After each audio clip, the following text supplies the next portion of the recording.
Hi friends, இன்றைக்கி நம்ம உப்பு கறி போட போகிறோம். சின்ன வெங்காயத்தை வச்சு எப்படி போடுறோன்னு பார்ப்போம். சட்டி காஞ்சிருச்சு, கடுகு போட்டுடலாம். கடுகு நல்லா பொரியுது பாருங்கள்.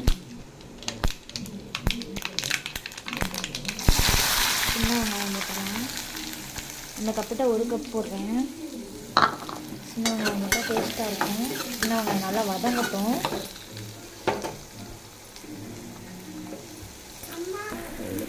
லைட்டாக 2 கொத்து கருவேப்பிலையை போட்டு கிண்டி விட்டுருலாம். ஓகே ஃப்ரெண்ட்ஸ், வெங்காயம் வதங்கிடுச்சு. சிக்கனை போட்டுடலாம். சிக்கனை போட்டு கிண்டிட்டு நைஸு போட்டுக்கலாம். உப்பும் மஞ்சத்தூள் போட்டு கிண்டி விட்டாச்சு. நல்லா மூடி போட்டு மூடி எடுத்தாச்சு, கிண்டி விட்டாச்சு. 2 நிமிஷம் பாருங்கள், நல்லா வதங்கிடுச்சு. தொடக்க போகிற நிமிஷத்தில் உப்பு கறி போட்டு இறக்கிறேன். சிக்கன் ரெடி ஆயிடுச்சு. சில்லி ஃப்ளேக்ஸ் தூவி இறக்கிற வேண்டியதான். உப்பு கறி ரெடி.